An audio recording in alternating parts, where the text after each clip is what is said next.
What's up, guys? We are live for UFC 232. We got the rematch between Jon Jones and Gus.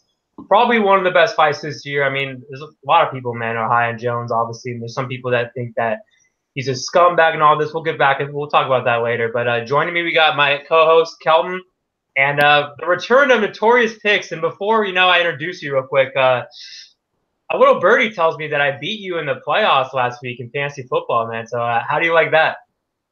Yeah, of course you have to mention something that happened that was good in your life.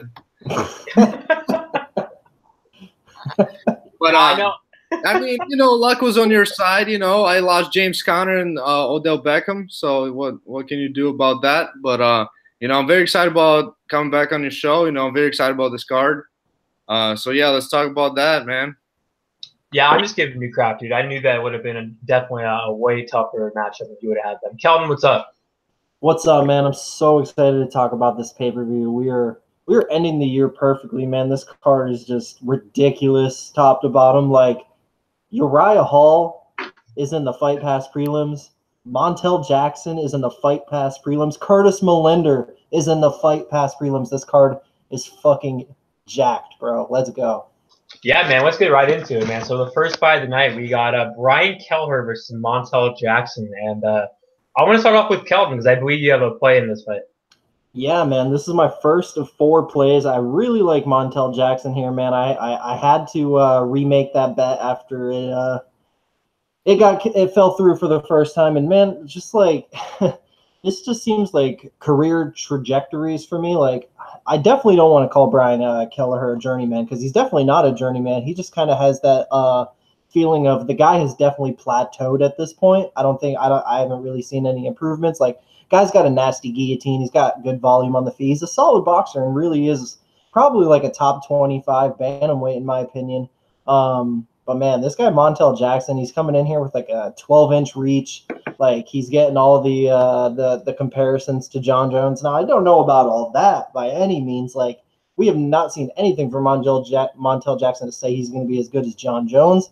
But I most certainly have seen enough from this guy to say that he's going to go out here and outstrike Brian Kelleher solidly here, man. Like, on the feet, it's basically just going to be Brian Kelleher is just going to be trying to come in on the inside, and he's going to be eating 3 or 4 shots to land one every single time. I kind of feel like it's going to be a little bit of a mismatch on the feet, especially if Brian Kelleher, I'm sure he's going to be going for takedowns here. That's how Ricky Simone had success against Montel Jackson in Montel's UFC debut. But fact of the matter is Ricky Simone is an absolute animal, and that dude brings pressure like no other. He's a really good wrestler. I just don't think Brian Kelleher has that kind of pressure and wrestling to offer. Now, he's a good fighter, and he definitely has that nasty guillotine like I mentioned, so Montel's really, I don't see Montel shooting for takedowns or anything like that. I don't see him getting caught in a guillotine, but it could happen. Brian has a tight squeeze, but man, on the feet, I just feel like it's Montel Jackson all day long here. I think he's going to be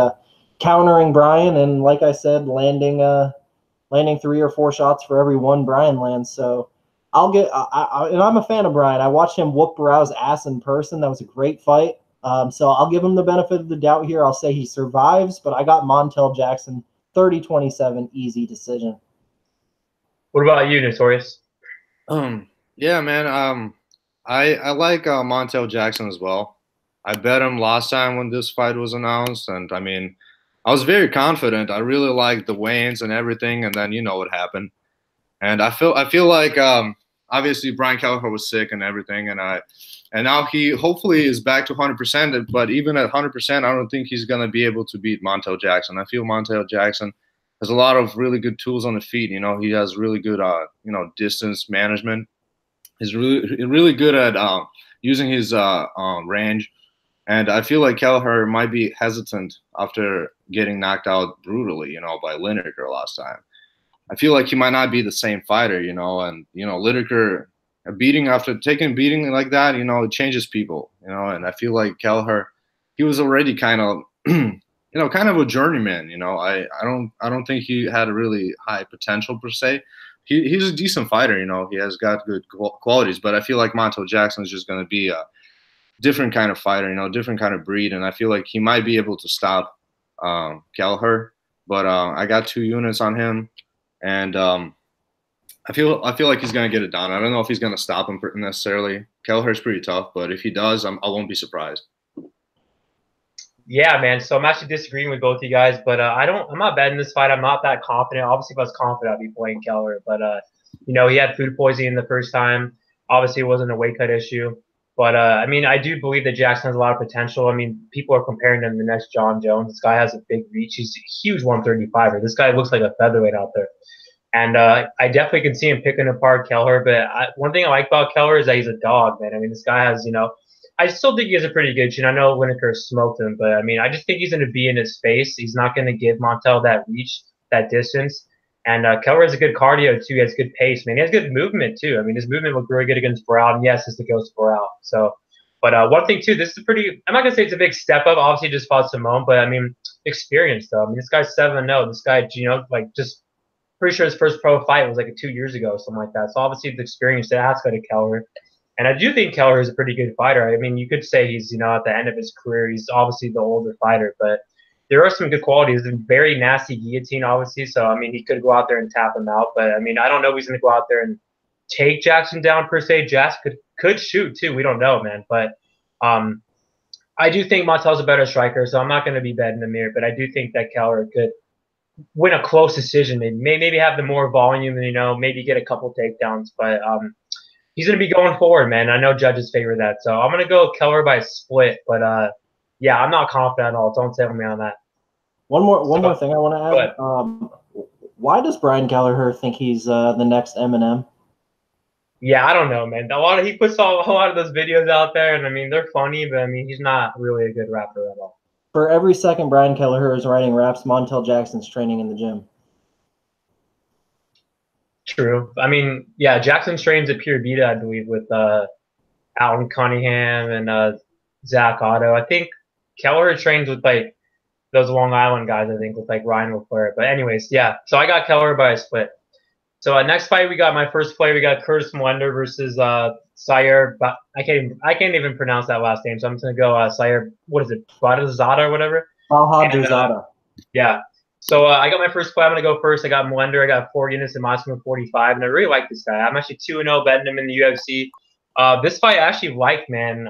Siyar, you know, like going into the fight pre-tape, and after I watched the tape, I thought that for some reason I thought, you know, Siyar could have got the knockout. But then after I looked into it more, I had to go with Millender here, man. I just think the reach is going to be too much. I think he has more tools in the feet.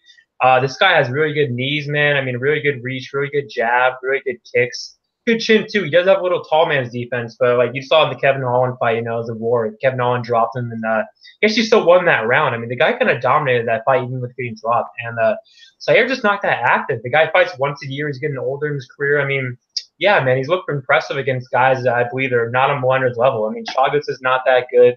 Rob Wilkinson is like works at Subway down the street from my house. And who did he beat in his debut? I mean, not his debut, 3 fights. Brandon Fax, that guy has the worst takedown defense of all time. He got a jawler. And you could say that Millender doesn't have the best takedown defense because that's his hole in his game is his ground game. But even if Siyar gets him down, I don't think he's going to be able to, you know, control him. I think he's going to get right back up. And the one thing I'm worried besides the ground game is the power, because Siyar definitely has more power in this fight. But Curtis is by far the more technical fighter. I think he has better cardio. I think the longer the fight goes, Siyar's in the gas. And, yeah, I just think that the reach is going to be too much. And I think Curtis is going to pick him apart, man. And I know both these guys have good chins. I know Siyar hasn't been knocked out. But I think he's going to get his first KO loss here. So I'm going to go from Millender by a second round knockout. I think he's going to hurt him with a knee, man, and get him out of there. So, Notorious, what about you? Yeah, I lean Curtis's way. I'm kind of like, I don't know why, but I can't really pull the trigger on this play yet. I do feel like Curtis has the advantages in terms of just being a better athlete, being better in terms of movement and distance control, and like his striking is crisper and all of that. But I do feel like Siyar or whatever his name is has the power advantage, and what's his name, Curtis. He can kind of leave himself open for overhands. I've noticed that with him. And that would not be good because that's what Siyar likes to throw. He just likes to throw bombs, and he does mix it up to the body, with kicks and everything. But I feel like in this fight it would be pretty difficult to do because Curtis has big reach advantage, and he's just really good at using that element of his game. But yeah, I feel like Curtis is gonna win. I might still play him. I feel like the line might get better, so I'm waiting. And I do want to see the weigh-ins and everything. I do like to wait sometimes till the last day just to see that kind of information before I want to place my bet. Sometimes it gives you that read. So yeah, I might do that. And but yeah, lean Curtis's way. I feel like it'll be 29-28 decision for him. Yeah, what about you, Kelton? Yeah, man. I like Curtis Millender here. I'll complete the trifecta and pick him. I mean, if this was on like a little bit of a weaker card and there weren't so many great opportunities, I'd probably be joining you, Justin. I'd probably have a bet on Curtis here too. There just happens to be a couple guys around the same price range I like a little more. And what gives me a little bit of a hesitation on Curtis here, Siyar Bahadurzada, the thing about him, man, like what makes him so damn dangerous, it's not even just his power, it's that he's so experienced. He's been around for such a long time. He's seen so many different looks, and he has all that experience. But he's not that high up in fight years. That damage meter isn't very high. Like he hasn't taken a whole lot of damage in his career. So like I like that with so much experience that like really there's no really signs of slowing down. I mean, you look at what he's done since coming off that 3-year layoff. Yeah, I know it's Brandon Thatch. Yeah, I know it's Rob Wilkinson. He should be going out there and finishing those guys. But he's looking good, man. There's no signs of regression. I think Siyar is, I mean, at 34 years old, I mean, look at the welterweight champion, Tyron Woodley. He's, 35 years old? Like, this guy could potentially be in his prime, man. So I feel, and one other thing that gives me pause on Curtis is I don't give him such a high percentage for a finish here. I feel like if he wins, he probably goes out and picks Siyar apart for 3 rounds, 30-27. So the fact that I think that Siyar has 15 minutes to make something happen, that's another reason to give me pause there. So I will go with Curtis Millender, but would it surprise me at all if the old dog pulled out a trick here, maybe got it to the ground, locked in a submission, or even knocked Curtis out? That would surprise me a little. Curtis has a good chin. I don't believe he's been knocked out, but no. I don't know, man. I can see it happening for Siyar. He's a very good fighter, man. Very smart fighter. So this is a really, really good fight. One of the ones I'm really looking forward to. As for DraftKings, like I said, man, I feel like Curtis probably will win this fight, but I give Siyar a higher point ceiling potential. So even picking Curtis, I'm gonna have some Bahadurzada in DraftKings for sure. I think he might be a sneaky good play. So great fight, man. But I'll go with Curtis 30-27 decision. Good luck on your play. Thanks, man. One thing I want to add is that what's his name? Brandon Thatch actually hurt him on the feet. But I mean, that's why Siyar went for some takedowns, because if you watch that first round, I mean, Thatch was kind of having a lot of success in that fight. And I think that Millender's a way better fighter than Brandon Thatch. So next fight, we got Uriah Hall versus Von Lewis. And Notorious, who do you got in this fight? Yeah, this is an interesting fight. I was kind of leaning Uriah Hall's way. But at the same time, it could be the case where Uriah Hall is on the way out. He took a pretty bad beating against Boachina, and he did look pretty good in that fight too, though. I'm not gonna say that he didn't look good in that fight. I actually was in attendance for that event.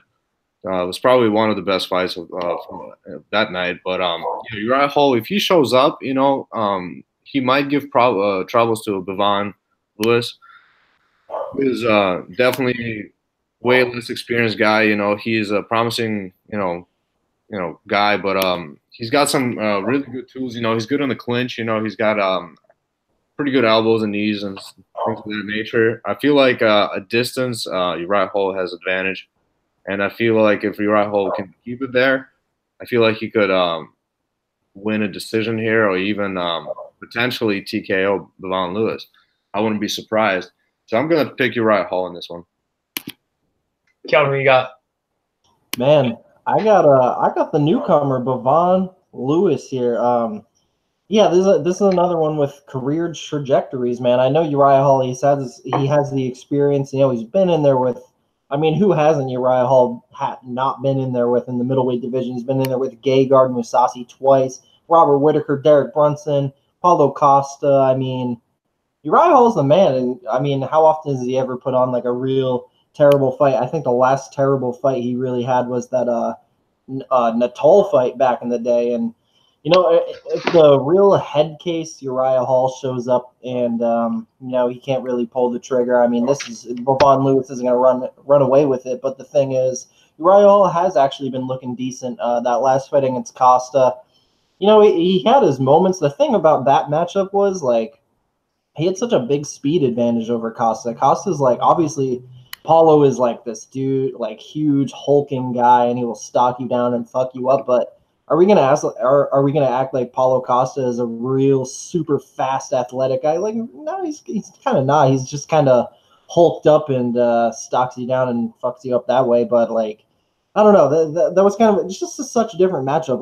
Uriah's going in here with a guy who can actually match him athletic wise. Like Bavon is a stud, man. Like I think he's going to come in here and like really surprise people with the striking. I think he's going to be bringing it to Uriah, and I don't know if Uriah is going to be able to handle it, man. I mean, we were just talking about a 34-year-old last fight in Siyar who has been good with his damage meter. He hasn't taken a whole lot of damage in his career, but man, Uriah Hall has taken some knocks at this point and coming off even another knockout here against Paulo Costa. Even the fight before that, even Christoph Jocko, he was really messing Uriah Hall up bad before Uriah pulled off his fluke KO. And really, I was very surprised by the line, man. I was surprised to get plus 120 and Bavon here because I kind of feel like Uriah's path to victory is what his path to victory has been in most of his UFC career, and that is a fluke KO or bust, man. I don't really want to call it a fluke here just because like it's a dude making his UFC debut against a guy who's been around for a minute. So, I mean, I don't know. We'll see what happens. I feel like I'll say it's Uriah Hall knockout or bust. I feel like if this goes 3 rounds, Bavon's going to be the one pushing the pace, landing more shots probably. So, and in the clinch, man, Bavon is a nasty dude in the clinch, and I think he's going to be putting a hurting on Uriah Hall. Also, I think that fight against Paulo Costa, was that in July? That wasn't that long ago. That was 5 months ago. Uriah Hall took a lot of damage in that fight, man. And Bavon Lewis, that guy he just beat in Contender Series, Cunningham. Me and Justin were just talking about him yesterday or 2 days ago. Cunningham is a very good fighter. He actually bounced back from that Bavon loss with 2 straight finishes, and I believe he's 3-0 in LFA with all 3 finishes. Look out for that guy too. He'll be in the UFC soon. So Bavon Lewis is absolutely beating caliber guys, and it's just a matter of if Uriah Hall actually shows up here, it's gonna be a good fight. But there's always the chance he doesn't show up, and if he doesn't show up, Bavon's definitely gonna run away with it. But definitely like my dog odds plus 120 on Bavon, 2.5 units. I'll say second round TKO for the newcomer, man. Justin, what you think? Yeah, I also have a bet on Bavon. I have 4 units on him. I have 2.5 units at plus 105 and then 1.5 at plus 120. And like you said, man, I think Hall is just on the decline. I think he's washed up. I think, honestly, this might be his last fight. I do think, he was a pretty good fighter. It's mental with him, man. You don't know what Uriah Hall's going to show up. Like, the guy has all the tools to be a champion, what he did. And I don't know, man. Just something with him, man, with the mental, I feel like. And this guy does not like getting backed up at all, man. Like, you could tell when he gets backed up against the fence, like, that's, just he loses confidence. And Pavon's a pressure fighter. He's aggressive. He's really calm in there. Like, I've noticed, like, in this contender fights, he's super patient. He picks his shots really good. Good right hand. And like Kelton said, he's very good in the clinch. His elbows are nasty, man. And a lot of people compare him to John Jones. He actually trains with John Jones. I mean, if you watch the Countdown show, they're sparring together. So I think training with John Jones is definitely going to boost his confidence. And yeah, man, I think Pavon's, good move. I think he's the better striker, honestly, man. Uriah Hall has, some explosive, power. He's a pretty athletic guy, but this isn't the same Uriah Hall, man. This guy's lost 4 of his last 5. The Jocko win, I mean, he was getting his ass kicked that whole fight, and he came out there in the second round, knocked out a very gassed Jocko. In my opinion, Jocko, that guy's just not that good anymore, man. And so yeah, I got to go with the newcomer here. So I got Bavon Lewis, but I got him with a knockout too. So next fight we got Andre Ewell versus Nathaniel Wood, and I'll start off with this one. So I have my third bet. Kind of funny, all my bets are on Fight Pass so far. So I got Andre Ewell 3 units at plus 115. I bet him versus Barao, and I thought that was a clear decision. I don't know how that.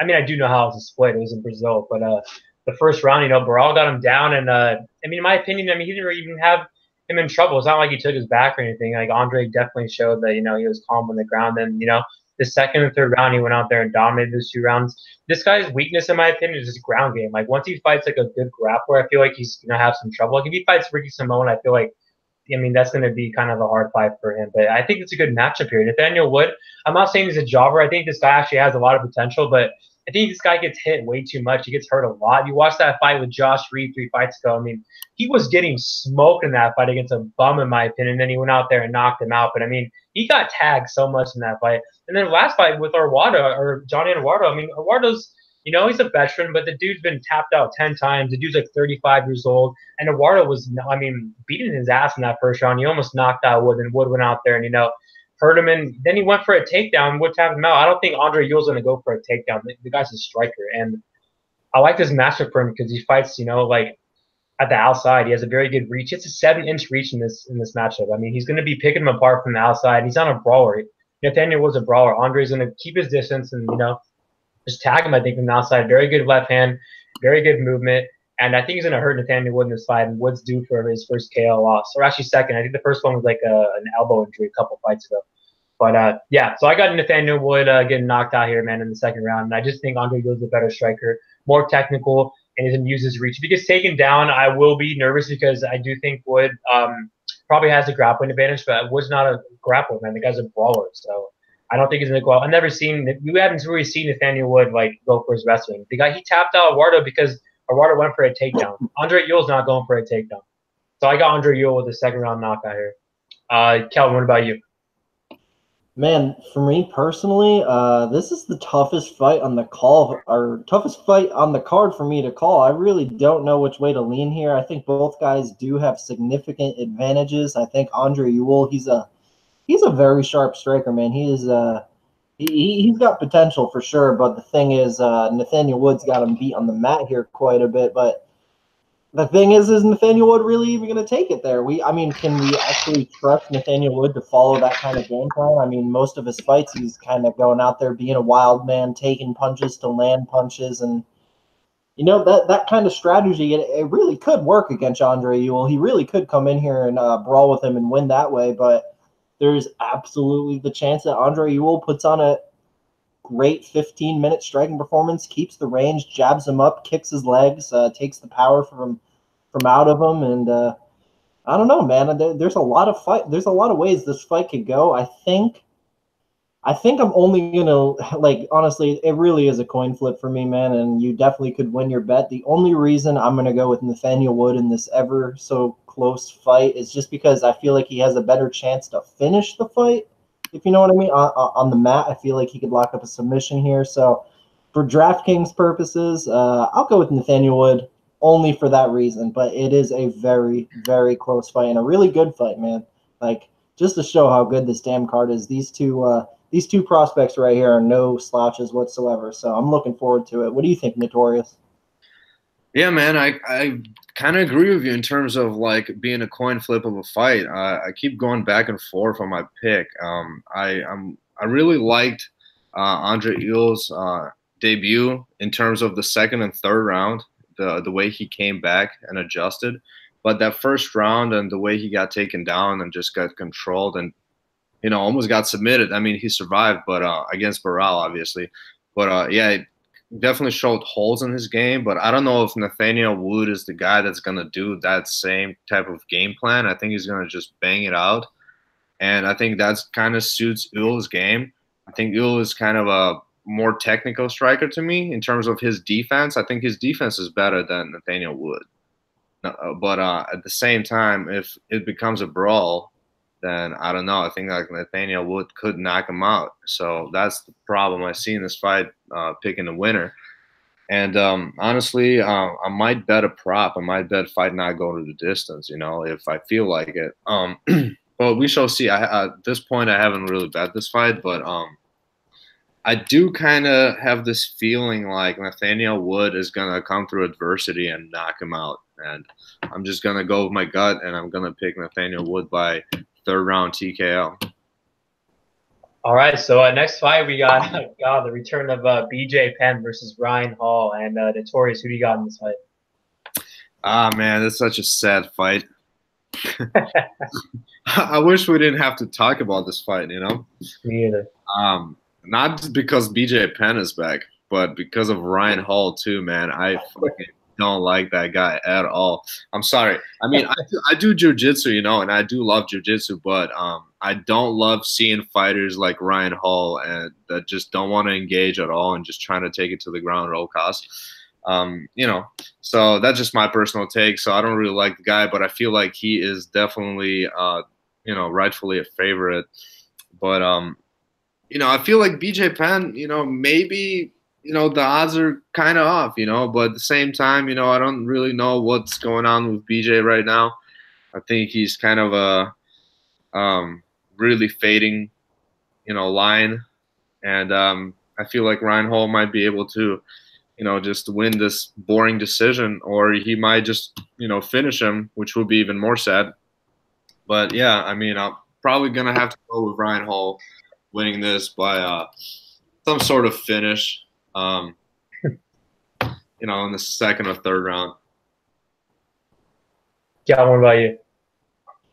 Yeah, sad fight indeed, man. I wish I didn't have to talk about it either, but you know, this fight is happening, so, and I am an avid DraftKings player, so is Ryan Hall going to come out here and win a 60-point decision, or is Ryan Hall going to come out here and win a 110-point finish? I really, really don't know, but the line, in my opinion, is warranted. I do think Ryan Hall should be like a minus 500, minus 600 even favor here, just because, god damn, poor BJ Penn. I can't believe the guy's still doing it. I mean, who was it? I can't remember who I was calling I was calling Mizuto Hirota the most shot fighter in the UFC, but I guess I kind of forgot about BJ Penn, because that goes to BJ Penn 100%, man. Like, I mean, do I have to say any more? I mean, all you have to do is watch the Dennis Seaver fight, and then you know the deal here. So the thing is, what is Ryan Hall going to do? How is Ryan Hall going to win? Like, I'm definitely picking Ryan Hall to win. That line is warranted. It's just, is he going to get that 60 points and piss everyone off who plays him, or is he going to get 110 points if he does what he should? Because what he should do is take down BJ Penn, because if these two grapple, dear Lord, like, BJ Penn is going to gas out immediately. Like, I know BJ is thought of as this, I mean, the dude's got BJ in his name. He's a BJJ legend. Like, the dude is serious, but the thing is, like, he's not quite as athletic as he once was, and back in the day, he would have absolutely smoked Ryan Hall, but at this point, Ryan Hall is definitely the way better BJJ practitioner, and on the feet, like, Ryan Hall can just do his thing, dance around, and kick around, and kick BJ Penn for 15 minutes, and you can win that way for sure. Like, whatever he wants to do, he can win here. So I'm definitely going to be looking out for Ryan Hall interviews. I mean, I doubt he's going to be giving away his game plan, but I just want to know what he's going to do here, man. I really want to know, because if he goes out here and tries to take down BJ Penn, like, maybe a fresh BJ will stuff a takedown or two, but, like, oh, man, if he gets him down, if he gets a dominant position on BJ, like, he's going to finish him. So I'm going to lean finish for Ryan Hall, man. I'll say second round submission. I just think once they start scrambling, like, it's going to be a huge difference in gas tanks here. And it's just there's a lot of things I don't like. Like, BJ was on a downhill 2 years ago. Like, it's gone even worse from here. Jason Perillo is not going to be in his corner for this fight, which, I mean, make with that what you will. It's just, I don't know. I don't want to talk about this fight anymore. Ryan Hall, second round submission. Yeah, I don't care. I don't really care about this fight. But before we talk about the matchup, who do you guys got if BJ Penn fights Sean Gunther? If that fight happens, who you guys got? Both, you two, Notorious? Okay. Anyways, yeah, I think, yeah, I might take Gunther too, honestly, if that fight happens. But yeah, so this matchup, I think Ryan Hall can definitely outstrike him on the feet. I think, like Kelton said, if it hits the mat, he's definitely gonna have the better cardio. So I'm gonna keep it short. I honestly don't care about this fight. Penn shouldn't be fighting anymore. You know, Hall's not the best, but he can definitely squeak out a decision here. So I got Ryan Hall. That Gray Maynard fight versus Hall was definitely probably the worst fight I've ever watched my entire life. So next fight we got Douglas Silva de Andrade versus Peter Yan, and I'm actually gonna go with the Notorious again because I believe he has a bet here. Yeah, that's right. Yeah, I got my man Petr Yan, Okay. my Russian boy. Dude, he's a tank, man. He's probably my favorite prospect from Russia that's not from Dagestan, you know. So this guy is just a relentless striker, you know, and he can grapple as well. He's just really fun fighter, you know. And the last fight he had in Moscow was a crazy war with I forgot the Korean guy's name, but actually I would love to see that Korean guy fight sometime soon too. The guy was very exciting. But if you guys remember his name, please note that on your analysis. But yeah, so I think Petr Yan is just going to be able to pull away. Maybe in the first round it'll be competitive because Douglas Silva is no joke too. But I feel like Yan has way better cardio, and his pressure is just too much for fighters to keep up with, and I feel like he breaks people. And I feel like he might get his TKO finish in this fight, maybe late in the third round. But yeah, I wouldn't be surprised. So yeah, I'm taking Yan, and the play that I have actually, I have a parlay with him and two more people, which we'll discuss later. But yeah, for now, I'll pick Yan. Kelton, who do you got in this fight? Man, I'm really surprised this fight's happening. After that last fight against Marlon Vera, I thought we were about to not see Douglas Andrade for about 2 years, if you know what I mean. Complete juice head this guy is, man. And for sure, like, if this fight was happening in Brazil, I'd be a little more worried, but I didn't understand the line at first. I'll definitely say that. But going back, actually reviewing tape, like, how does Andrade really even win this fight, man? Peter Yan's probably got him beat everywhere. Like, I know Andrade is this big, scary, jacked Brazilian dude with a 25-2 record. Like, that's an amazing record, man. But I mean, can you say can crusher here? And I know he's only lost to two really good fighters too, in Zubair Tuhugov and Rob Font. But I mean, he hasn't really beaten anyone either besides Cheeto, and we know about that the doctor he just got for that fight too. And we'll see how he looks for this one, man. But I think even if we get that same ridiculously juiced out Andrade that we saw against Vera, I think Peter Yan still probably has no problem outstriking him here over the course of 3 rounds. So I haven't watched as much tape as I wanted to for this fight quite yet. I've had a busy week with work and whatnot, so I'm still going through some of these fights. This is the one I haven't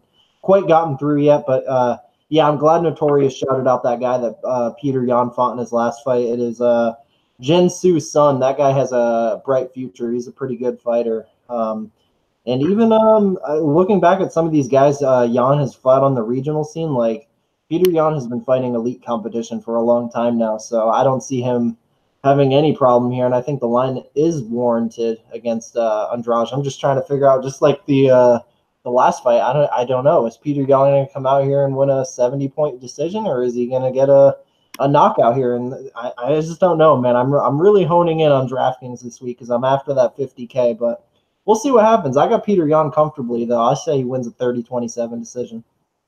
Yeah, I'll complete the trifecta here. I got Yan too. I think that he has, more ways to win. I definitely think he could definitely use his grappling here. He probably has the better, wrestling. We've seen De Silva get taken down. That's how Font beat him. On the feet, it's going to be a brawl. They're going to be slugging out there, and I do think that Yan's more technical and the better fighter. I think Yan could definitely be a top 10 fighter pretty soon. I want to see him fight Lineker, man. That's the fight we all want to see. He's saying Lineker's ducking him, so we'll see what happens. Maybe if he beats Sandhagen, if Lineker, they'll fight in the future. But yeah, I got Yan. I don't think he's going to finish. Andrade is a pretty tough dude to finish. So yeah, I got Yan by a pretty dominant decision. So next fight we got Megan Anderson versus Kat Zingano, and that's another fight that I don't really care about. I mean, Megan Anderson, just in my opinion, just not that good. The girl's, a really big 145er. Like, that's probably the best asset to her game. She's huge, and she has pretty good striking too. But I faded Kat Zingano last fight with Renault. That was a terrible bet. I mean, that was domination. And her weakness, Megan Anderson's weakness is Kat's best game, man. Her grappling's really good pace. I think she's going to take her down at will. and I'll just keep it short. I just think it's going to be a domination for Kat Zingano. I'm not going to be betting this fight just because it's a girl fight, and I mean, I'm just not that confident in like betting girl fights. Like I feel like I just don't have a good read on them, and I already have 4 bets as it is. So I'll go Kat Zingano with the win. But if she does not get her down, like it's going to get interesting on their feet because Megan Anderson definitely has a better striking. I just think that her ground game is terrible and she does not have good takedown defense. We saw Holly Holm take her down pretty easily, and I think Kat Zingano has better grappling. But the size, could be a factor here because Kat Zingano is not a 45er; she's a bantamweight. But yeah, if she goes out there and takes her down pretty easily, I think it's going to be a clear decision for Kat Zingano. So yeah, Kelvin, what do you think? Man, I actually am pretty interested in this fight, man. I really want to know what's going to happen here. I mean, I do think the line's probably right, like probably exactly where it is now with Kat around a minus 160 favorite. Thing is about that Holly Holm fight, and this is coming from someone who had 7 units on Holly Holm there in that fight. Megan Anderson looked on the feet anyway, definitely looked a little improvement. She hurt Holly Holm before Holly was able to implement that wrestling take. And Holly did a great job surviving, getting her off her, and obviously going and dominating the rest of the fight. But is Kat Zingano going to be able to survive that initial burst and be able to pull off a kind of game plan that Holly Holm did? I mean, I definitely wouldn't rule it out. Like, I do favor Kat Zingano, but it wouldn't surprise me if she came out here and gotten starched by the way bigger fighter, the actual natural 145er, the fighter that I did see. I mean, Megan Anderson, in my improvement, made improvements with the striking. I mean, how can you completely rule out that she's made improvements with her takedown defense? It's totally possible with the young fighter like her. We see young fighters make improvements all the time. So I definitely would not rule out a Megan Anderson victory here, especially when you do have a natural 145-pounder versus a natural 135-pounder. So even being such a stylistically bad matchup for Megan, I know that's where you're going to hear in all these betting podcasts all week long is about how bad Megan's takedown defense and how that's Kat's strongest game. But fact of the matter is, it might not happen, man. Like for sure. Like I'm not gonna go out and pay the juice on a 135-pounder versus a 145-pounder. Like that's just a little silly to me. But then again, I'm not gonna take that shot on Megan. So in my opinion, this is one of the bigger passes on the card for me. Other than that, something that Kat I think has something up on what Holly Holm was able to do. I feel like Kat Zingano, once she gets it down to the ground, she has she's pretty nasty with she has good submissions. I feel like she may actually be able to get the job done when it comes to a finish. So if there's any bet in this fight I like, it might be doesn't go the distance here with a Kat sub or a Megan KO. So yeah, man, we'll see what happens. This is a good women's fight, man. I'm really looking forward to it. Yeah, man. I actually agree with Kelton in terms of being excited for this fight. I am excited as well, and I had money on Holly Holm last time against Megan Anderson as well.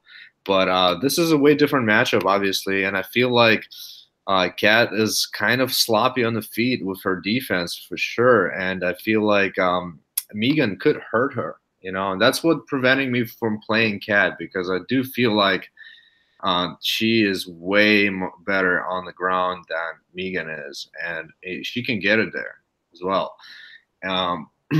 But the thing is that Kat does leave herself open for possibilities on the feet, and she could get hurt, And the bet that I also like is the one that Kelton mentioned right at the end: is the fight doesn't go to distance, and the odds are pretty good on that still. I believe it's plus 140. So that's pretty good, and I feel like it has a high chance of cashing because if Kat gets it to the ground, I feel like she will be able to fuck Megan up. I feel like Kat is relentless with her ground and pound, and I feel like she would be able to land some nasty punches, and she would be able to probably TKO or submit Megan. But if she doesn't get it there, then I feel like Megan could hurt her on the feet and potentially TKO Kat. So that would be my bet for this fight. But if I had to pick a winner, I'm gonna go the upset. I'm gonna go with Megan Anderson by TKO. So next fight, man, we got Walt Harris versus Andre Arlovski. And I'm gonna let Kelton start off with this one first.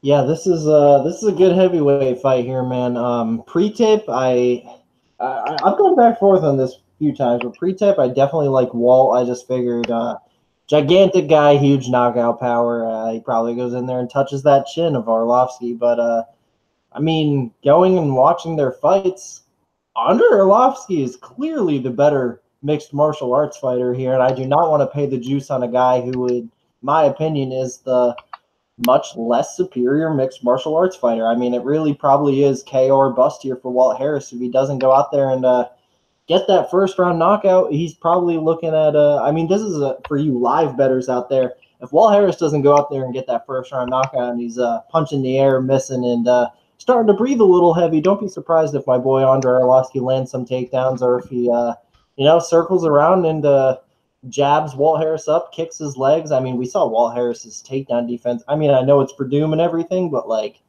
did he even fight that takedown off at all?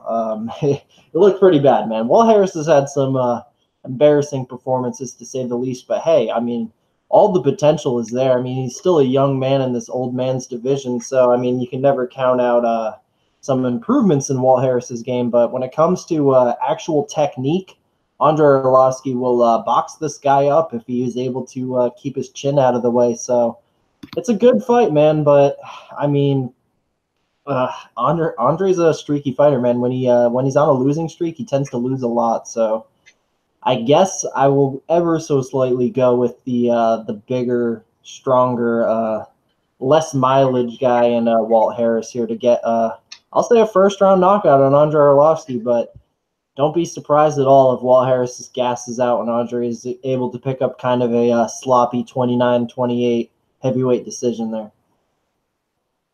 Notorious, who do you got? Yeah, this fight is a clear pass for me. After I bet on Walt Harris against Godbeer and lost by the most stupid decision. You know, I realized that Walt Harris is not someone you want to ever bet on your money on, because if the guy is really stupid, you can't really fix that. You know, you can fix technique. You know, you can fix some tendencies, but fight IQ is something that you can't really fix. You can see with guys like Jason Knight and other guys like that. So I'm not gonna ever bet money on Walt Harris, but I do feel like he has advantages in terms of just being a younger guy, being athletic, and I feel like he could potentially catch Arlovski, but at the same time, Arlovski is technically a better fighter, but he's just old, and I don't really want to pay money on Arlovski either. So to me, it's a clear pass. But yeah, I'm just gonna pick Walt Harris, by 29-28 decision. Yeah, I got Walt Harris too. Andre's chin is just, not that good. I mean, it has held up recently, but I think he's at the end of his career. Walt Harris, I believe, switched camps and is now training with Eric Anders. So we'll see how that happens. I know Eric Anders has a broken hand, so they're not training now, obviously. But he's definitely, the more explosive guy. He's definitely faster. I think he has I mean, I don't know if he has better boxing. I mean, Andre's, pretty technical guy, but I do think that, Walt Harris has more tools on the feet for sure. And Andre could get it to the mat. I mean, we've seen him use his grappling, but I mean, Walt Harris's ground game is not that good at all. But I just don't know if Arlovski can grapple this fight, obviously. So, but it's a heavyweight fight. Like I've talked to Kelton multiple times. I'm just not the biggest fan of betting heavyweight fights because you never know what's going to happen, So one punch can change anything. But yeah, I'll go with Walt Harris by a knockout here.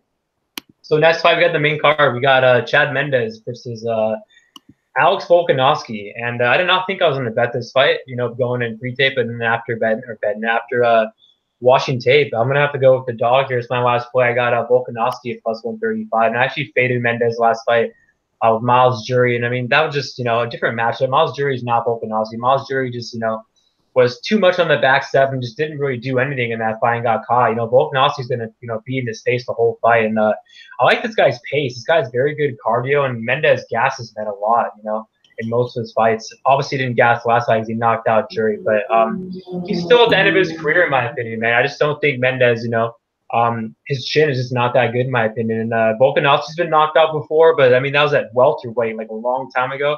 This is at 145, and we've seen him get hit with some big shots in his UFC career, and he's beat him on the chin. And I think he has a better striking. I actually think he has power as well. I know Money Mendes has some power too, but just my big read in this fight, just the gas tank for Volk. I think Volk's going to be pressuring the whole fight, not giving him space, and I don't think Chad could take him down. And obviously, Chad's never been really taken down either. But if Volkanovski hurts him and gets on top, I mean, Chad's in trouble. Volkanovski has very heavy ground pound, man. So I think he's going to get Mendes his fourth KO loss here, man. So I got Volkanovski. I think he's going to hurt him with the right hand, and he's too fast for Mendes, man. I think he's going to get him down and get a ground pound knockout or stoppage. So you saw that fight with Junior Bacon Cheeseburger. I mean, that guy was undefeated, and that guy should still be in the UFC, and he dominated him in that fight. I mean, even the Elkins fight, I mean, he dominated Elkins too. So I got Volkanovski. What about you, Notorious? Yeah, this is one of the most interesting fights on the card for me. As of right now, I'm not betting on this fight, but I do feel like it kind of depends what kind of Chad we have these days. If we have a really, almost in his prime Chad that comes out in this fight, I think he might be able to get it done. But at the same time, I don't feel like in this last fight he got tested. He kind of blitzed Miles Fury, and he just got him out of there pretty early. Didn't get tested, and I still want to see how he reacts to getting hit because, if Frankie Edgar gets a knockout against you, then your chin is, pretty much gone, But so I kind of want to see how he reacts to being hit, hitting adversity. And I feel like Volkanovski is not going to be easy to put away, And I feel like this fight might be a dogfight that goes to, third round, and whoever is a more fresher guy wins the third round and wins the fight. That could be the case. I'm kind of leaning towards Chad Mendes a little bit, but I wouldn't be surprised if Volkanovski pulls late away 29-28 victory. But I'm gonna pick Chad Mendes by unanimous decision. Man, this is a really, really good fight. I believe, kick off the main card. I love this stylistic matchup so much, and definitely one of the hardest fights on the fight for me or card for me to call. And Justin, I was on Miles Jury with you last time too, man, and I think we probably had the right idea in terms of fading Chad Mendes. He's getting later in his career, but we didn't pick the right guy to do it, man. Like Miles Jury just wasn't able to do the things he needed to do to test Chad's what needs to be tested of Chad. His cardio, his ability to go later in the round, especially coming off such a long layoff. Like Miles Jury he wasn't the guy to get the job done. But this guy, Volkanovski, man, not only is he an 18-1 winner, he is a very well-rounded fighter. He has a very good gas tank. He absolutely has the cardio advantage here. Now, if this was a 5-round fight, I would absolutely 100% without a doubt be betting Volkanovski. But it's a 3-round fight, so in my opinion, that makes it a little harder to call. But, man, I think Volkanovski has the tools to do it, man. I think Chad's going to come out and probably get the better of him at first. But, man, Volkanovski is just going to be giving it to him, bro. Once this hits the second round, if Chad Mendes doesn't get a first-round knockout, once the fight, let me put it this way. Once the fight hits the second round, I'd flip the line. If this fight hits the second round, I have Volkanovski around a -150, -160 favorite. But, Chad hits hard, bro. And you're right. Volkanovski was knocked out early in his career, but it was to a welterweight. He's got a solid chin, man. And he has been beating good competition. You mentioned the win against Junior Bacon Cheeseburger. Even that guy he beat, Shane Young. Shane Young's not a bad fighter either. Volkanovski's he's definitely doing what he needs to do. He's dominating serviceable fighters, and he's definitely not going to come out here and dominate Chad, in my opinion. But I just think once this fight hits the second and third round, he is going to be landing more volume. So I'm going to go with Volkanovski 29-28 unanimous decision. I will go with the underdog. So next fight, we got a pretty big fight here. We got the Sledgehammer, Ilir Latifi versus Corey Anderson. And I'm going to let Kelton go first because I believe he has a huge bet here on Corey Anderson. Just kidding. Yeah, man. Let's fucking go. This is my third play of the night, biggest play of the night. I got 6 units on the Horse Lord, Alir, the Horse Lord. Sledgehammer, Latifi minus 150.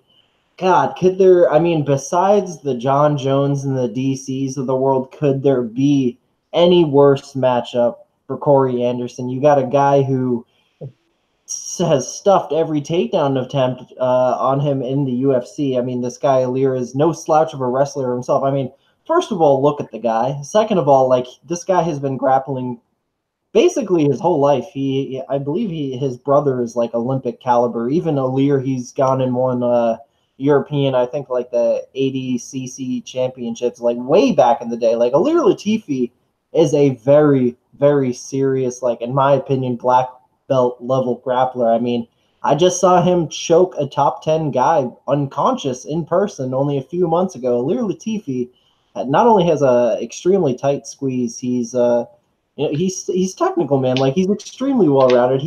And people call him kind of stiff and not that great on the feet either. Like Latifi, like of course he's kind of got a short, stumpy reach, and he's not going to go out there and jab people up or anything like that. But he's a very intelligent fighter, and he knows how to use the tools that he has. And the tools that he has is incredible takedown defense and the ability to go in and just bum rush guys and destroy them. And dude, like Corey Anderson, if you want to talk about, in my opinion, probably the weakest chin in the entire UFC, pound for pound. Like I've seen this guy get knocked out. Like I had a huge bet on Jimmy Manuwa, but when I saw the punch that he landed, knock out Corey Anderson, like, dude, that was not that hard of a punch. Corey Anderson cannot take a shot, and it's not only that. It's not only that he can just get knocked out by not that hard of shots early in fights. We've seen Corey Anderson be winning fights and drop the ball later in the rounds. And I know you can say maybe he's improved since then, but oh man, in my opinion, he's just unless Corey Anderson is fighting just absolute ghosts like Glover Teixeira, or if he's fighting guys with no takedown defense, like when he's fighting the upper echelon, he's going to get trucked. And against the worst matchup in the division for him, against a guy that's not in the top 3, like. Oh man, I love Latifi here. It's just going to be any kind of takedown attempt Corey goes for, in my opinion, will get stuffed. And on the feet, like yeah, Corey's huge. He's got a long reach. Maybe he can try to go in there and put on a nice striking performance against Alir. You know, use his jab, kick Latifi's legs, try to take that power out from under him. But the thing is, maybe if he had a chin, he could do that. If he had a chin, I mean. If he had a chin, I think the line would be right the way it is now. But the fact that he does not have a chin, I think Latifi should be like a minus 300 in this spot. Like, not even joking when I say that, man. I just love this fight for him, and I've had my eye on this for a very long time. And you will see Corey Anderson once again take another canvas nap in the first round. So Alir Latifi, first round KO. I've probably missed about 80% of the points that I've written down on my phone, but you know. It's a good fight for my boy, the Swedish sledgehammer, elephant lord, horse lord, whatever you want to call him, my boy Alir Latifi. Let's go. 6 units. Justin, tell me why I'm wrong, man. So, yeah, man, I'm actually going against you. I got Corey Anderson here. I'm not betting it as of right now because I'm worried about his chin. But besides the chin issue, I actually think he might be better everywhere, man. I mean, the guy's pace is really good. He has very good cardio. The way he mixes up his takedowns, but this guy's grappling is really good. And yeah, maybe we haven't seen Latifi get taken down so far, but I mean, Corey Anderson's grappling, man, might be at the top of the division. And I believe he's going to get him down, man. And it's going to be rinse and repeat. And honestly, Latifi has the power here for sure. But I think Corey Anderson is the better boxing, man. He's super technical out there. And yeah, Jimmy Manuka knocked it out and obviously knocked him out. Obviously, you know, when Corey gets backed up, gets a fence, that's not, you know, good. That's how he gets knocked out. But if he doesn't get knocked out here, man, I think Latifi's KO or bust. There's no way Latifi's going to go out there and win a decision here. And even Tyson Pedro, who I think is one of the worst fighters in the division. Yes, he beat Quill. We all know. Okay. I mean, he was having some success on the feet versus Latifi. And Corey Anderson, man, is a pretty good striker, man. It's a chin. That's the only reason why I'm not betting it, because his chin is just not good. And both these guys have been knocked out 3 times, but I do think Corey Anderson probably has the worst chin out of them. But I do think this guy has, relentless pace and very good grappling, man. So I'm going to have to go Corey Anderson by decision. And you said that he's been beating Ghosts. Jan's a top 3 guy, and he went out there and took him down at will. And Jan's takedown defense has improved a lot lately.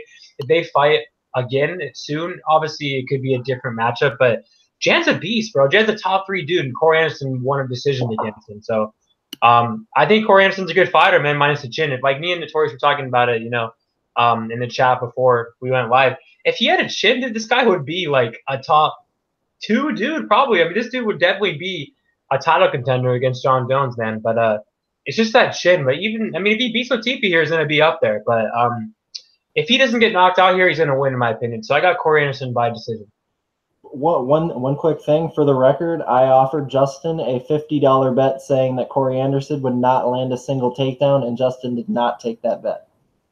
The reason why I didn't take that bet is because we're boys, and I don't want you to lose money, man. So that's why I didn't take the bet. Because, I mean, Corey Anderson could get knocked out in 5 seconds. I mean, that's why I'm not betting him here. Like, that's why I'm picking him, though. But, I mean, obviously he has a chin issue where TP hits hard. So, that's why I'm not betting him here. But I might change my mind, later in the week. Because if he doesn't get knocked out, I think he's going to win. But then again, it's a risk. It's a risk, though, because his chin's just not good when TP hits hard. But, yeah, I got Corey. Notorious, who you got? Yeah, in terms of what Justin said about us talking about Corey Anderson, like, being the top 2, that's definitely not me saying that. So.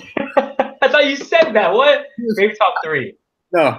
Corey Anderson, Corey Anderson, he's a pretty good guy. He's not to me, he's not a world champion material, not just because of necessarily, well, his chin is his biggest downfall for sure, but even without that, I feel like he has his shortcomings. He's not very dangerous in terms of striking, and Latifi, I feel like he's not going to be able to get Latifi down, and if he will be able to take Latifi down, it will not be in the first round. That's my thinking. And I feel like Latifi might be able to hurt Corey in the first round. And I don't know if Corey's going to be able to survive that. But if he does survive that and Latifi somehow gasses, then I can see a scenario where Corey takes over in the second round and, because he does have a cardio advantage for sure and wins the decision. But if I have to pick someone, I would pick Latifi inside the distance because that's the way I feel like he wins this fight if he does win the fight. And you get plus money there. But, yeah, I mean, I don't hate a straight Latifi play either. So I do lean that way, so I'm going to pick Latifi. Yeah, every guy that has knocked out Corey Anderson, in my opinion, Ilir Latifi has more power than them. That's just my opinion. But, Justin, you can put Corey Anderson in your DraftKings lineup, and I will take your money there. What happened with the Jan knockout versus Latifi? I mean, Jan knocked him out pretty early with that kick. It was a beautiful body kick. That was a really good kick to the liver. Is Corey Anderson going to do that? No.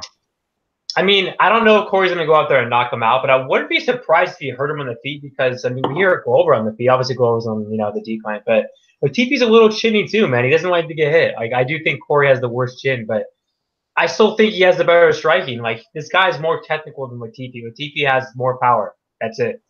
Corey has the better cardio by far. And he definitely, I think, has the better grappling. You're saying Latifi has better grappling? There's no way Latifi has better grappling than Corey Anderson. 100% he does. 100%.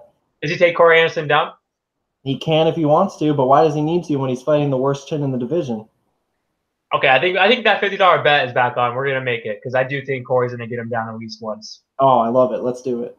So we'll talk about that after this. So next fight, we got probably the toughest fight to call in the entire card, in my opinion. We got Michael Chiesa versus Carlos Condit. And, dude, this fight is really close. I bet Chiesa last fight versus Pettis. Never going to bet that bum again. The dude, like, I don't know what is with him, man. The guy just does not want to fight anymore. And you could say the same thing with Condit. Obviously, I think they're both in the decline. But, damn, dude, I think this is one of those matches where Condit, in my opinion, is way better on the feet. And Chiesa is definitely way better on the ground. But Condit looked pretty good against Cowboy, man. I mean, Condit took his back twice, and that wasn't an easy work for Cowboy at all. All those Cowboy bettors out there were sweaty because Condit almost tapped him out. And I wouldn't be surprised at all if Condit tapped out Chiesa here, man. I mean, Chiesa's been tapped out before. He just got tapped out last fight. And he's not that good in the feet, man. And something just, I mean, all the stuff he's posting on Twitter about, like, he's mad about, fighting now in LA. Like, he looks like he wants a way out of the fight, man. So I'm going to go Condit, man. I know it's like a huge stretch because the guy has not won in a very long time. I mean, Chiesa hasn't won in a long time either. But if you watch Chiesa's last couple of fights, he has not looked good at all. He looked terrible against Kevin Lee. And he did not look good versus Pettis, man, at all. And I think Condit has a better chin. I think Condit has better cardio. He could even have better cardio here. Wait, I say that? Yeah. But I think I just think if Condit makes it a dogfight, man, if he doesn't get taken down, then he can win. And even if Chiesa gets him down, I don't think, it's a wash for Chiesa. So I'll have to go Carlos Condit here, man, with a decision win. I'm not confident. I'm not betting it. I know a lot of people out there betting Condit. But, yeah, man, I just don't like what I've seen from Chiesa at all. So I got Condit. What about you, Kelton? Yeah, man, this is a total pass city fight in my opinion. You got two guys, in my opinion, who probably won't be fighting in the UFC in 2 years. And in my opinion, man, like Carlos Condit, oh man, such a motherfucker back in the day, bro. Carlos Condit, the absolute man, almost finishing GSP in their fight, all the great wars, the win against Nick Diaz, like, oh, Carlos was the dude back in the day. But he didn't win against Nick Diaz. Huh? I say he didn't win against Nick Diaz. Yeah, it was a close fight, but good Diaz fight. Won that fight. Diaz definitely won that fight. You guys really think so? It was a close fight, but I had Carlos there. I scored for Diaz. Just fucking around mostly. I hate Diaz too, by the way. Either way, we are definitely not talking about the same Carlos Condit we once knew and loved. This is a guy whose body has taken a whole lot of I mean, when it comes to damaged goods, like like me and Justin always talk about the damage meter. I mean, I called BJ Penn the most shot fighter in the UFC earlier. Carlos Condit might have the highest damage meter in the UFC. I know he hasn't been knocked out that many times, but I think that Robbie Lawler war really. I think the Robbie Lawler war was the nail in the coffin for both Carlos Condit and Robbie Lawler, in my opinion. Have you seen either of those guys look anywhere near as good? I mean, no, you haven't. Those kind of wars take a toll, and especially on older guys. Like Robbie and Carlos were both in their 30s in that fight. Like 30-year-olds should not be having wars like that. You should be getting the wars out of the way when you're in your 20s. So definitely Carlos is not the same guy he once was. And not only that, this is a bad stylistic matchup for him. Michael Chiesa has some really strong takedowns. It's good that he's not cutting so much weight. He's physically probably going to be better than ever here. So in my opinion, the way the fight is going to go down is Chiesa is probably going to be looking for takedowns because in my opinion, Carlos is probably going to mess him up on the feet. Yeah, like even as shot as he might be, Carlos is still the better striker here. And I don't know if Chiesa's felt any kind of power. That's the thing with going up in the division. You're going to be getting hit a lot harder. I mean, he got hurt pretty bad by Pettis.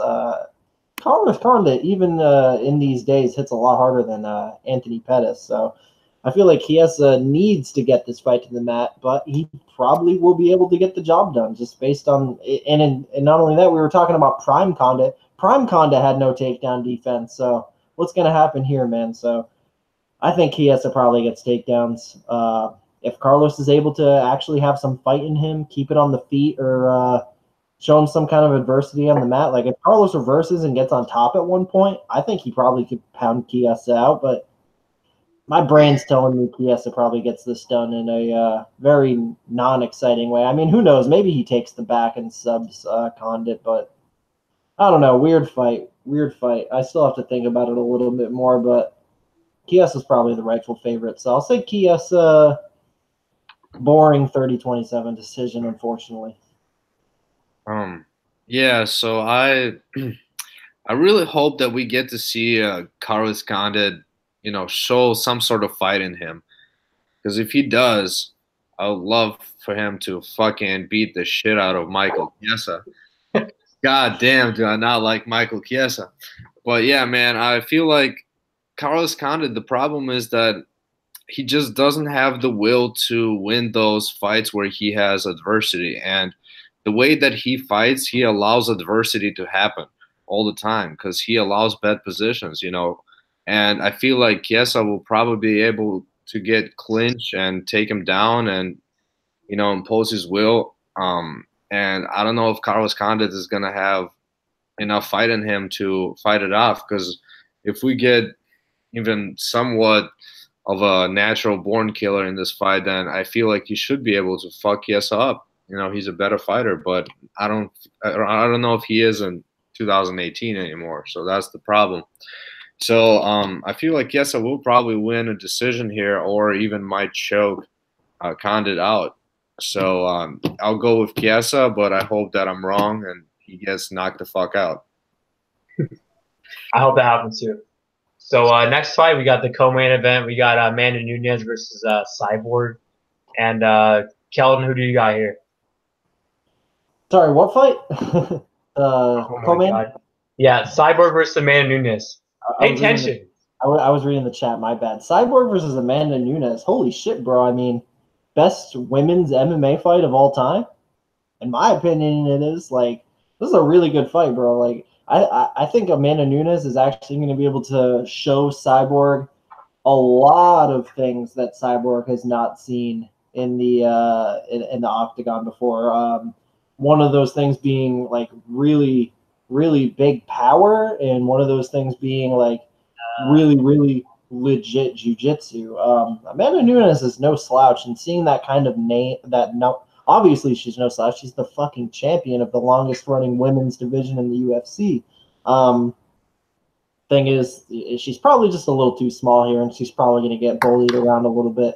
Cyborg's probably strong enough to defend the takedowns and on the feet. Nunes is probably going to have a speed advantage, but Cyborg's probably going to be landing the harder shots. I actually think Cyborg could actually probably come in here and hurt Amanda Nunes, but really, I could see either fighter hurting each other.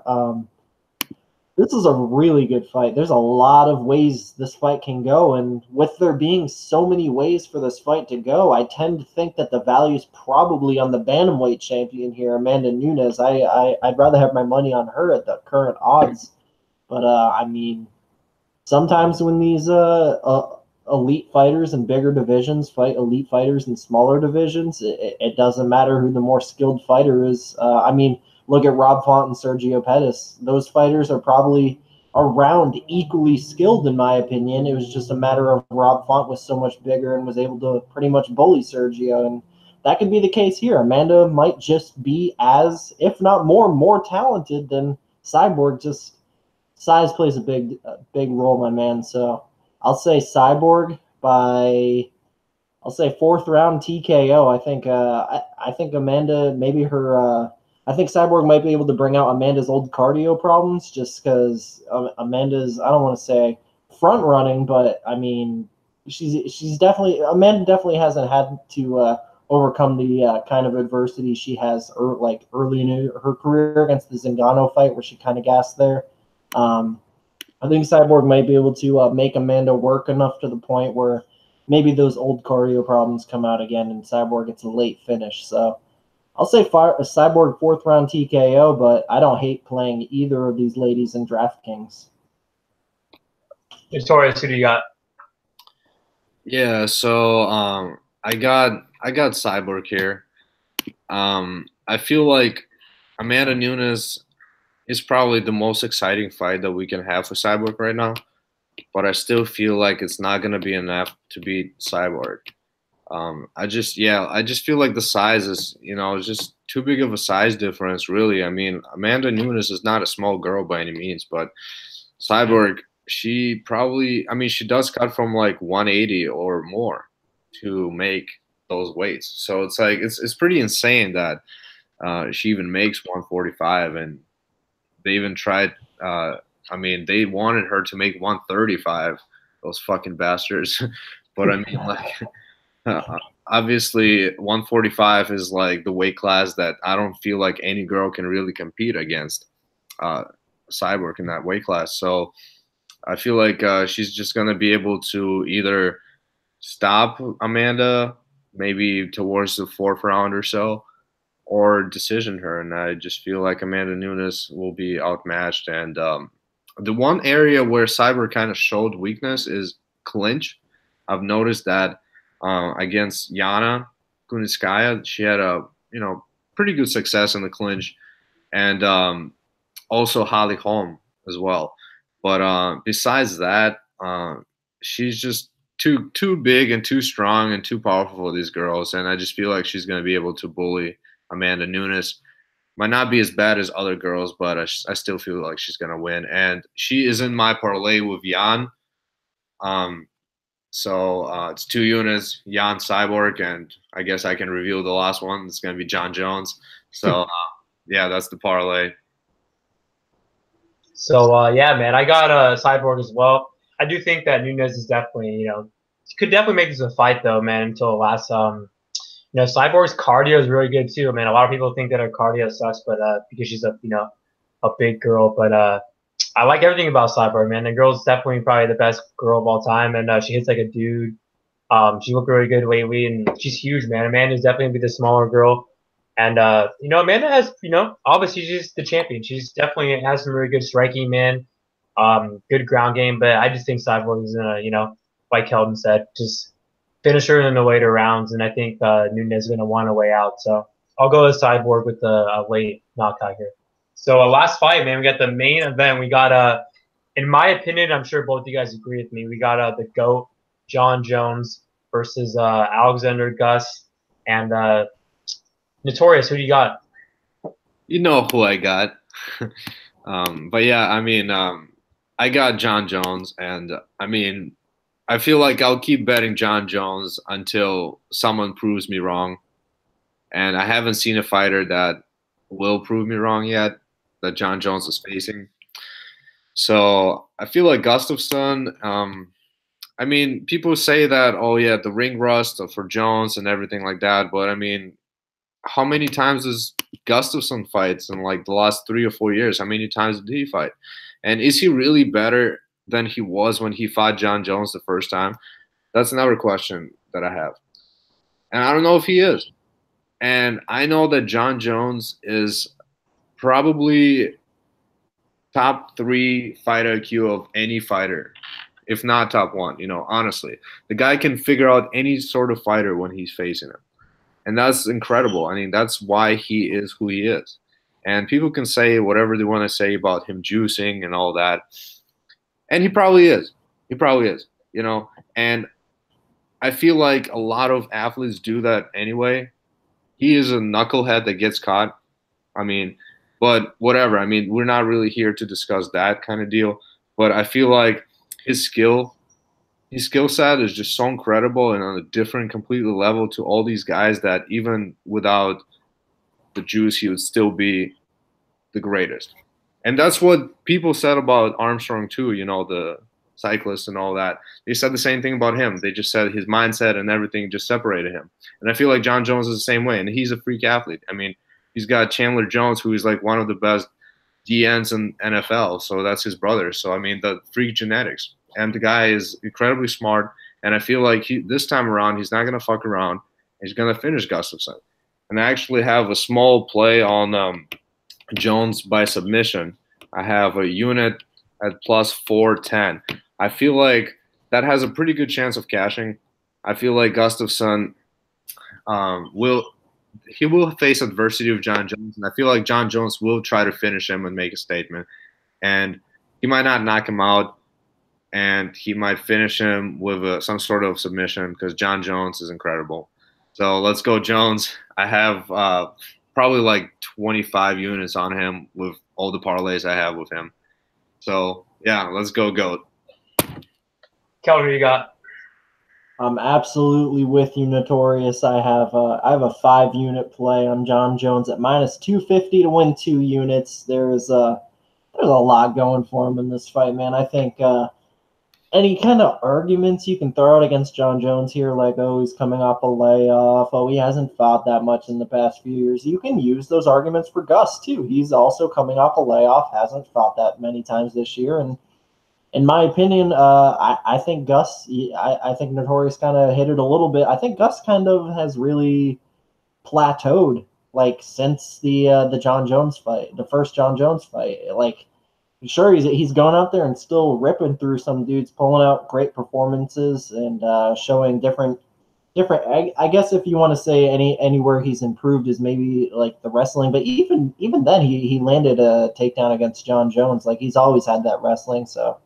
If anything, yeah, John Jones is the guy who's improved. I mean, look at John Jones' performance from the first Daniel Cormier fight to the second Daniel Cormier fight. He was able to go out there and say whatever you want about him failing the drug test and everything. And if you really want to take that win away from him and actually, like, not consider it towards the research for this fight, like, I don't know what to tell you, man. That fight happened, and John Jones is, in my opinion, like, John Jones messed up a lot in his personal life, but when it comes to the cheating accusations, I think he's 100% a clean fighter. As for his personal life, that's a different story. That doesn't mean anything to me when it comes to my money on him. What matters to me is the actual performance inside of the cage. And speaking of that first performance inside of the cage against Gustafsson, can we talk about how that was in the absolute smack dab middle of his coke binging, partying, dick pill days? Like, that was such a different thing. He was not taking Gus seriously whatsoever there. So what's going to happen when John Jones is easily the most motivated he's ever been in his life? Do you know how bad he wants to shut people up after all these, like, poor John, like, I don't want to say poor John Jones because he's done some shit that makes me not want to say poor John Jones, but I definitely feel for him for all the hate he's getting because, like I said, I do think that he is a clean athlete, in my opinion. I could be wrong, but yeah, John Jones is going to rip through Gus here. In my opinion, he's the improved guy. He's taken this fight more seriously. So this is just has Jones written all over. We're cashing this shit, Notorious. The GOAT is adding another one to his resume for sure. Yeah, honestly, like I said this a couple of days ago, and some of my friends like were saying that was crazy, but I don't think anyone's gonna beat Jones. I just feel like Jones is gonna retire undefeated. Like, the guy's just too good. He's the best fighter of all time, the best fighter to ever do it in the octagon. Say what you want about him, being on steroids. I think most fighters are on steroids anyways, and I don't care what DC says and all this stuff. DC does not want that smoke. DC will get knocked out again if they ever fight. I mean, there's a reason why they're not fighting. DC's afraid of him and just does not want that smoke. Gus is definitely declined in my opinion. I mean, kind of like what Kelton said. I mean, the guy's been knocked out too since that fight against Anthony Rumble Johnson, and yeah, he beat Glover's ass in that 5-round fight. But Glover's, the goes to Glover. The guy's on the decline too. I think Jones is the better fighter. Obviously, it was a close fight, but Jones won that fight, man, versus Gus. I was actually arguing with my neighbor outside earlier today. I mean, he was like, "Oh my God, dude, Jones definitely lost that fight." I'm like, "You're kidding me, right? I've watched that fight like 10 times. Jones definitely edged that fight. It was close, it was, but I mean, like you guys mentioned, Jones is definitely a way better fighter than that fight. Jones didn't even train that fight, and I mean, you can say the same thing about Gus. Both of them just haven't been active, man. So I got Jones by a first round knockout here. I think he's gonna hurt him really bad and connect with some elbows in the clinch and get Gus out of there. And I hope he fights DC. I hate DC. I just don't like him that much. I mean, he's a really good fighter, man. He's definitely one of the best fighters of all time. But I just don't like, man, a lot of the trash talk he has against Jones. And I think Jones beat him twice. Like, Jones would definitely smoke him again. So I hope that's the fight that happens, man. And all you haters out there that think Jones is not the best fighter of all time, you guys need some glasses because he definitely is the best fighter to ever do. I don't want to hear that DC is the best fighter of all time. Jones has steroids. Wham. How many times did DC beat Jones? None, and he never will. So I'm completing the trifecta. Jones is probably my favorite fighter, man, to ever do it. He has a bad rep, man, but, he's still the best fighter of all time. So that's going to do it, man. I want to thank Notorious for coming on the show. Kelton, thanks for always.